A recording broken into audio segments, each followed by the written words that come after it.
पढ़ने के पूरे फ़वाइद और फ़ज़ाइल नहीं बता सका, लेकिन आप लोग पढ़े लिखे हैं, थोड़ा सा मैं इशारा कर देता हूँ, आप अपने ज़हन को इस्तेमाल करें तो बड़ी बड़ी बरक़ात अल्लाह ने इस मुबारक महीने में रखी है। कुरान मजीद में जहाँ रोज़ों का तज़किरा करता है अल्लाह रब्बुल इज़्ज़त, वहाँ बीच में दुआ का तज़किरा करता है। पहले भी रोज़े, बाद में रोज़े, बीच में अल्लाह रब्बुल इज़्ज़त फरमाता है इज़ा सअलका इबादी अन्नी फ़इन्नी क़रीब उजीबु दावतद दाई इज़ा दआन फलयस्तजीबू ली वलयुमिनू बी लअल्लहुम यरशुदून। जब मेरे बंदे मुझसे दुआ करते हैं मैं उनकी दुआ को कबूल करता हूँ। सुभान अल्लाह। ये उसका वादा है, कुरानी वादा है, आसमानी खबर है। और मेरे प्यारे आका अलैहिस्सलाम ने फरमाया रमज़ान मुबारक के हवाले से, फरमाया दिन और रात में अल्लाह एक दुआ ज़रूर कबूल करता है। इफ्तार के वक़्त अल्लाह ज़रूर दुआ कबूल करता है। आदिल की इंसाफ करने वाला, हाँ जी, घर का फ़र्द है, हाजी मोहम्मद रियाज साहब हैं, 2 बेटे हैं, अहलिया है, बहू भी मेरे ख्याल में अभी एक है, अल्लाह दूसरी भी अता फरमाए। हाँ जी, अब इनके दरमियान ये अदल करता है, इंसाफ करता है, आप भी करते हैं, मैंने नाम लेके एक मिसाल दी है, तो अल्लाह इस आदिल रियाज की भी दुआ कबूल करता है। आपके साथ मुख्तलिफ अहवाल आए हैं, आप सब्र का दामन नहीं छोड़ते, यानी कि एक किस्म का यूँ कह देता हूँ, आप पे जुल्म व सितम भी होते हैं, जुल्म होते हैं, हत्ता के रोड पे चलते हुए भी आप पे जुल्म होता है, आप सब्र करते हैं, आपकी फिर भी दुआ कबूल होती है। या मैं अगली बात कर देता हूँ, मेरे प्यारे आका अलैहिस्सलाम की है, ईमान ताज़ा होगा। अभी जब ऊपर की तरफ आया तो मैंने कहा आज दर्स नहीं देता, 1-2 बातें करता हूँ, तो वही 1-2 बातें मेरे आका अलैहिस्सलाम ने फरमाया। दुआ की कबूलियत की एक रिवायत में 3 है, दूसरी में 1 है, 4 बन गई है।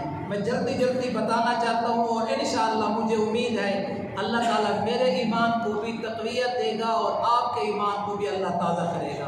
फरमाया एक आदमी दुआ करता है, हाँ जी, वो दुआ मांग रहा है, वही चीज़ मिल गई है, दुआ कबूल हो गई है ना जी? फरमाया तो सही, कबूल हो गई। जो चीज़ आप मांग रहे हैं वो नहीं मिली, अल्लाह उसकी जगह और चीज़ दे दी, उसको नेमल बदल दे दिया, ये भी कबूल हो गई।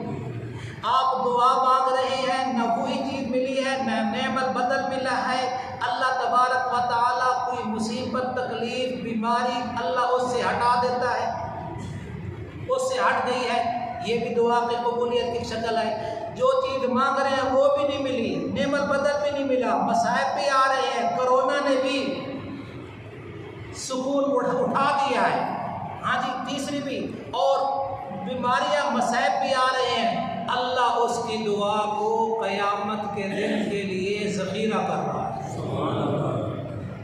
और कल क़यामत के दिन, हाँ जी, एक बंदा अल्लाह ताला की बारगाह में आएगा, उसको नामा आबाद मिलेगा, वो कहेगा मौला है मेरा तो नहीं है, मेरा तो नहीं है, पर मैं तेरा है। तो मस्जिद अली असगर में मगरिब में ये दुआ मांगी थी, असर में ये मांगी थी, दुकान में बैठा हुआ था, कस्टमर ग्राहक नहीं आ रहे थे, हाँ जी, तो परेशान बैठा था, तूने ये दुआ की, गाड़ी चलाते हुए, सोकर उठते हुए, सफ़र में, हज़र में, खुशी में, गमी में, तू ये दुआएं करता गया, मैं उन सबको कबूल करके यहाँ ज़ख़ीरा करता गया। मेरे आका अलैहिस्सलाम ने मुस्करा के कहा, फरमाया कान इंसान मौजूदा, इंसान बड़ा जल्दबाज है। कहाँ क्या कहेगा अल्लाह ताला को? अल्लाह ताला कहेगा दुनिया च दुआ कबूल की दिया क्यों सन? नहीं समझे? चौधरी साहब पंजाबी समझे? दुनिया में दुआ कबूल क्यों की थी? एक भी दुआ कबूल न करता, सारे को यहाँ ज़ख़ीरा कर देता। और आखिरी बात करने लगा हूँ, मैं अपने आप को मिसाल दे के कहता हूँ, मैं दुआएं मांग रहा हूँ, मसाइब भी, बीमारियाँ भी, अल्लाह ना करे मैं समझाने के लिए कह रहा हूँ, ना शुक्र नहीं कर रहा, एक समझाने के लिए उस्ताद और इमाम की हैसियत से कोई भी दुआ कबूल नहीं हुई। अब मैं क्या कहूँ, मायूस हो जाऊँ? वला तयअसू मिन रौहिल्लाह इन्नहु ला ययअसु मिन रौहिल्लाह इल्ला अल-कौमुल काफिरून। अल्लाह तबारक व तआला से कोई मोमिन मायूस नहीं होता, वो काफिर ही मायूस होता है। एक सूरत तो ये कि मेरी दुआ कबूल नहीं होती, मैं हाथ उठाना एक सूरत ये है कि मैं दुआएं करता जाऊँ, फजर को की, दुआ तो किया, मगरिब कर रहा हूँ, फिर इशा को करूँ, फिर रात को करूँ, फिर तहज्जुद पे करूँ, फिर कल करूँ, फिर अगले दिन करूँ, दुआ करता जाऊँ और कहूँ मेरे मांगने में कसूर है, मेरे करीम अल्लाह के अता करने में कोई कमी नहीं है। ये बेहतर है या मायूसी बेहतर है? ये बहुत बेहतर है। पता आगे क्या कहते हैं अल्लाह ताला?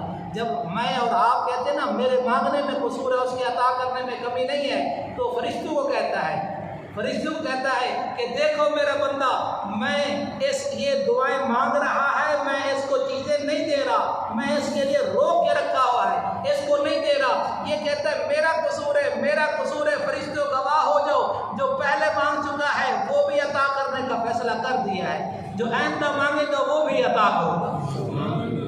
इसलिए दुआ करना नहीं छोड़ना।